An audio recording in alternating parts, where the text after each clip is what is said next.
Hello बच्चों, आज हम अपने सिंचाई के खेती के संसाधनों में अपना जो टॉपिक शुरू था सिंचाई की पद्धति या सिंचाई प्रबंधन, उसमें हम जो पढ़ा रहे थे, आपको बता रहे थे, आप तक अपनी बात पहुंचा रहे थे। वो हमने 4 पॉइंट्स बताए थे सिंचाई की विधि में। आज उसके आगे कुछ कंटिन्यू करें। आगे सिंचाई की विधि है छिड़काव सिंचाई पद्धति, जिसे स्प्रिंकलर इरिगेशन सिस्टम कहते हैं। इसमें क्या होता है कि किसी भी खेत में फालतू के पानी खर्च नहीं होते, और पानी किन खेतों में लगाया जाता है, जो बलुई होती है या जैसे पहाड़ी टाइप के एरिया है उस तरह की जगह पे। इसमें क्या होता है, जरा ध्यान से देखिए, ऐसे पाइप बड़ी सी गई रहती है, ठीक है ना, और उस पाइप में बीच बीच में एक अलग से पाइप लगा देते हैं, और जहाँ पे यहाँ टोपी लगी होती है ऐसे थोड़ी थोड़ी दूर दूर पर, और इसमें से पानी ऐसे निकलता रहता है, चारों तरफ से नाच नाच के पानी पड़ता रहता है, जैसे क्रिकेट स्टेडियम वगैरह में आप लोगों ने देखा होगा। यह पानी क्या होता है ना, धीरे धीरे धीरे धीरे मिट्टी की सतह में प्रवेश करता है। कभी कभी जब ज़्यादा तेजी से वर्षा होती है तो पानी मिट्टी पर ज़्यादा नीचे तक नहीं पहुंच पाता, बस ऊपर ऊपर ही बह जाता है। लेकिन जब इस तरह से धीरे धीरे पानी बरसता है या स्प्रिंकलर सिस्टम से सिंचाई होती है तो मिट्टी में पानी काफ़ी देर तक होल्ड होती है, मतलब मिट्टी पानी को पकड़े रहती है और नमी बनी रहती है। तो इस विधि का उपयोग करते हैं। फसल वाले खेत में पाइप से जुड़े छिड़काव वाला ट्यूब लगाकर पानी को छिड़काव विधि से सिंचाई करते हैं। यह विधि बलुई मिट्टी मैंने बोला जहाँ हल्की सी बालू हो, रेत हो के लिए, अथवा वहां पे लगाया जाता है जहाँ सिंचाई के अन्य विधियां उपयोगी नहीं भी हो पाती हैं। इस विधि में पानी खेतों को सीधे दिया जाता है, ऐसे पानी जाता रहेगा, उसमें से ऐसे निकलता रहेगा, दिया जाता है। साथ ही छिड़काव से अतिरिक्त जल की हानि भी नहीं होती। बहुत ज़्यादा नहीं होने पाता कि आपका खेत भर गया और बहने लगा। जब आपके खेत में पर्याप्त पानी पहुंच गया, आप बंद कर दीजिए। ठीक इस विधि का उपयोग अमेरिका, यूएसए और भारत के कुछ स्थानों पर अभी भी किया जाता है। बूंद बूंद सिंचाई पद्धति, जिसे टपक विधि भी कहते हैं। बूंद बूंद सिंचाई पद्धति को हम टपक विधि भी कहते हैं, अंग्रेजी में डिप इरिगेशन सिस्टम भी बोलते हैं। इसे बूंद बूंद सिंचाई पद्धति या टपक सिंचाई पद्धति कहा जाता है। यह आधुनिक पद्धति है, इसमें पानी की अत्यधिक बर्बादी नहीं होने पाती है, अर्थात बचत हो जाती है। पानी क्या होता है, पेड़ के बस उसी रूट के आसपास, जड़ों के आसपास ही गिरता रहता है। इस पद्धति के अंतर्गत पानी के पौधों को जड़ों में बूंद बूंद करके लगाया जाता है, और इस पद्धति में जल का अपव्यय नगण्य के बराबर। अपव्यय माने नष्ट होना।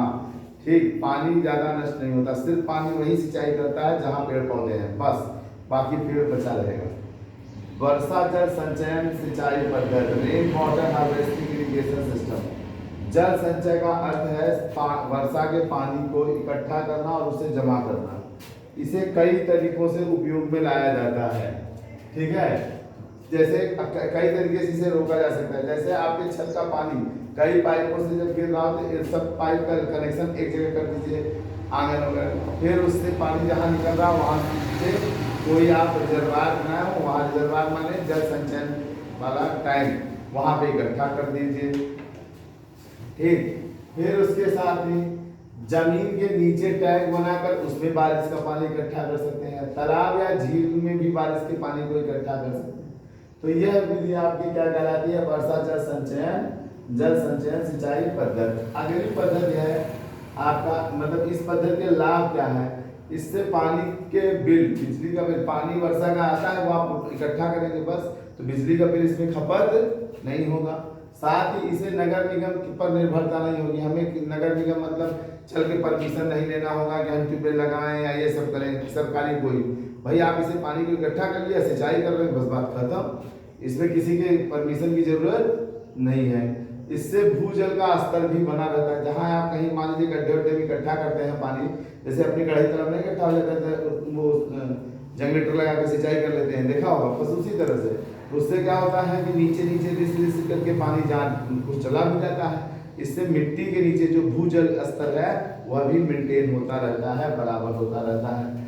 यह पर्यावरण के लिए लाभदायक है, पर्यावरण प्रदूषण भी नहीं होता इससे।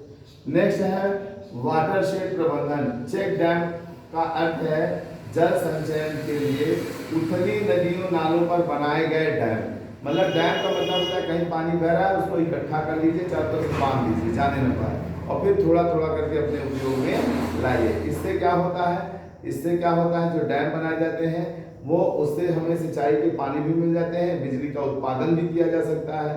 समझ में आ रहा है? ठीक। वाटरशेड प्रबंधन के उद्देश्य हानिकारक अफवाह और क्षरण को नियंत्रित किया जा सकता है। क्या रहा? हानिकारक अफवाह और क्षरण को इस विधि से क्या कर सकते हैं? नियंत्रित कर सकते हैं। इस विधि से क्या कर सकते हैं? नियंत्रित कर। बहते हुए पानी का प्रबंधन, फालतू में पानी बह रहा है उसको रोक इकट्ठा कर सकते हैं, प्रबंधन कर सकते हैं। मृदा अपरदन, पानी जब तेजी से बहता है तो मिट्टी में भी कटाव होता है, उसको भी रोका जा सकता है, और भूजल पुनर्भरण को भी बढ़ावा मिलेगा। मिट्टी के नीचे की जो पानी है उसे फिर से धीरे धीरे हम लोग हैंडपंप समरसेबल से निकालते रहते हैं ना, तो गढ़ी तालाब से पानी रिस रिस के नीचे पहुंचता रहता है, तो भूजल स्तर मेंटेन होता है। वाटरशेड से कटाव को रोकना, मिट्टी की नमी बनाए रखना जैसे इसके प्रमुख कार्यों में आता है। सिंचाई के लाभ, पानी की बचत हो जाती है। ठीक, सिंचाई के लाभ से बेहतर सिंचाई की क्षमता होती है, अधिक फसल की पैदावार होती है, न्यूनतम पानी हानि होता है, और खरपतवार और रोग में कमी आती है। क्या इसमें? इस वाटरशेड प्रबंध में, ठीक है ना, इसमें ये लाभ आपको देखने को मिलता है। अगले वीडियो में हम आप लोगों को इसके हानि के बारे में बताएंगे और भी आगे चीजें बताएंगे। तब तक के लिए धन्यवाद।